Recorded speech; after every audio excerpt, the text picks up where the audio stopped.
The late afternoon sun dipped low over Charleston's historic district, casting long amber shadows that stretched languidly across the uneven cobblestone streets. The air hung heavy with the salty tang of the nearby harbor, mingling with the sweet, intoxicating scent of magnolia blossoms that drifted lazily on the gentle breeze. Somewhere beyond the brick buildings, a faint call of a seagull pierced the quiet, harmonizing with the distant clatter of horse-drawn carriages making their measured way homeward. The city was winding down, settling into the soft embrace of twilight. Amid the gentle hum of life, a solitary figure moved with calm purpose. Colonel Marcus Lewis adjusted the strap of his worn leather satchel, the soft creak of aged leather audible only to himself. His dark, observant eyes scanned the familiar surroundings, a mosaic of weathered brick and intricate wrought-iron balconies draped with flowering vines, emblematic of the city's enduring charm. The warm glow pouring from storefront windows cast a golden hue on the sidewalk, inviting passers-by into a world of comfort and nostalgia. Distant laughter echoed from a lively tavern around the corner, spilling onto the street like spilled wine. Marcus's tall, athletic frame was clad in a simple navy jacket and khakis, the muted tones blending seamlessly with the crowd. Yet his posture betrayed the discipline and quiet authority of a man accustomed to command. His face bore the subtle traces of long days and sleepless nights. Fine lines etched near his eyes, a hint of stubble on his strong jawline, but his expression was calm, reflective, almost contemplative. Tonight, he was making his way to a small cafe tucked near the waterfront, a quiet refuge where he often found solace after demanding days. As he reached the weathered wooden sign above the door, it creaked softly in the evening breeze. Pushing the door open, Marcus was greeted by the comforting aroma of roasted coffee beans, mingled with the warm scent of freshly baked pastries. Soft jazz hummed from an old radio perched behind the counter, filling the cozy space with gentle melodies. The cafe was quiet, a few patrons scattered at tables, immersed in hushed conversations or the glow of their devices. Marcus's presence was unassuming, yet there was a magnetic stillness about him, a man who had faced challenges far beyond the ordinary struggles of Charleston's streets. As he settled into a corner booth by the window, the world outside seemed to pause, the golden light fading slowly as night crept in, unaware of the storm silently gathering on the horizon. Marcus Lewis had spent the last 2 decades navigating the unforgiving rigors of military service, steadily rising through the ranks to become one of the Army's most respected officers. His life was a delicate balance, the relentless demands of leadership countered by a deep yearning for the simple pleasures of home. Charleston was his sanctuary, a place that held the echoes of his childhood and the steady heartbeat of his roots.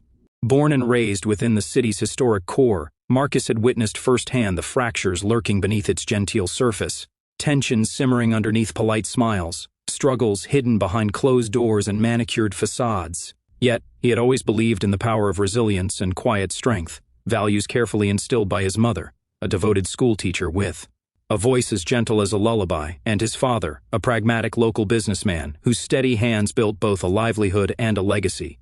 His days were a whirlwind of strategy meetings, intense training exercises, and briefings that stretched well into the quiet hours of the night. Yet every morning, Marcus returned to his modest apartment perched overlooking the harbor, where he found peace in the small rituals that tethered him to normalcy, cooking a simple meal, reading worn books, and carefully tending to his collection of old letters. These correspondences, yellowed with age, were from his grandfather, a World War II veteran whose words spoke of courage, sacrifice, and hope. Despite the weight of his responsibilities, Marcus remained grounded. His colleagues admired his unwavering integrity and steady leadership, while neighbors knew him as a humble man who greeted everyone with a nod and a genuine smile that reached his eyes.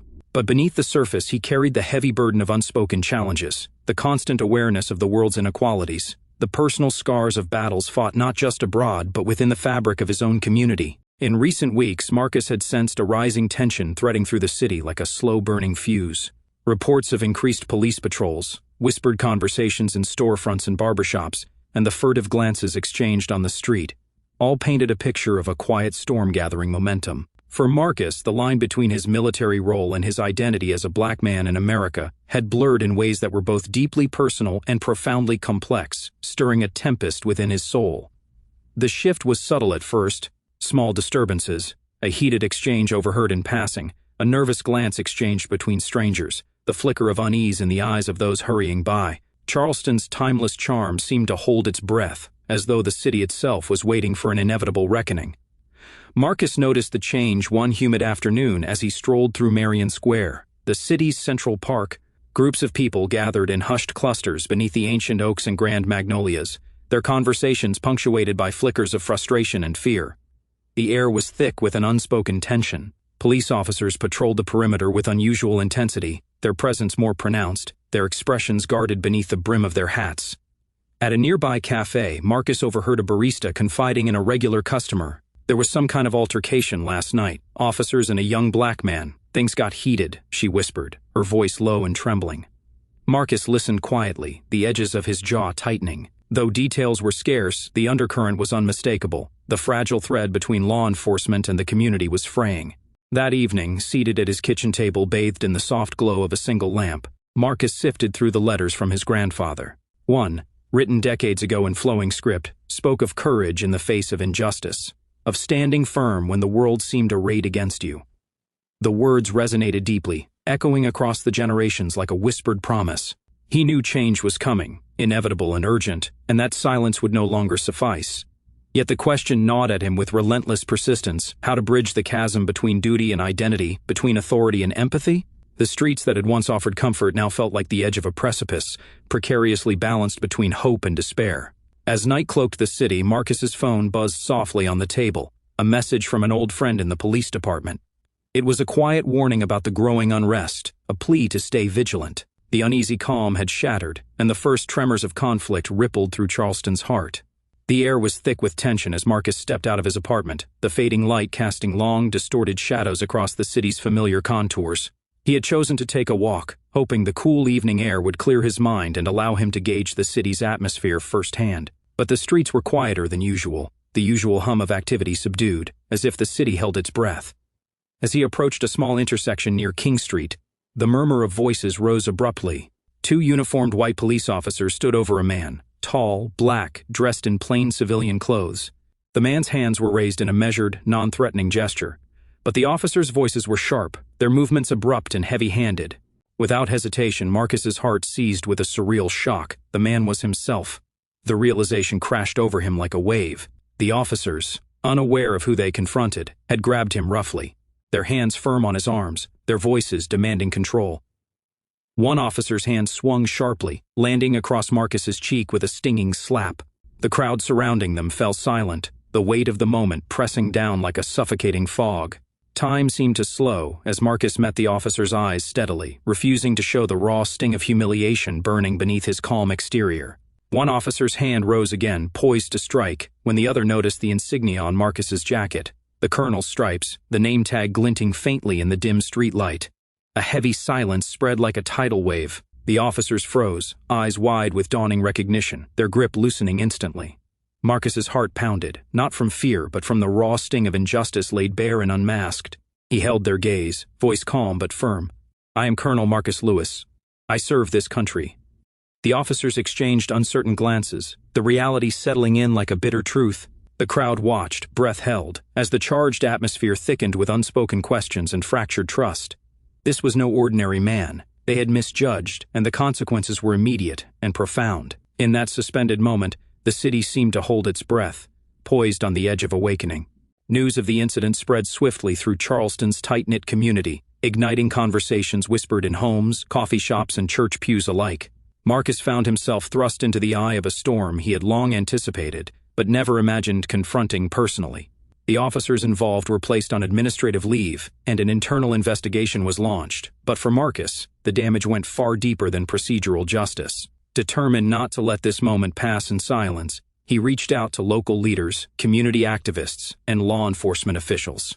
His military discipline informed his approach, calm, strategic, and resolute. He organized meetings in city halls, gathered voices in community centers, and held conversations in churches, seeking dialogue where discord had festered for years. One humid evening, Marcus stood before a crowded room in the historic Dock Street Theater. The faces before him were a tapestry of hope and skepticism, reflecting the city's fractured state.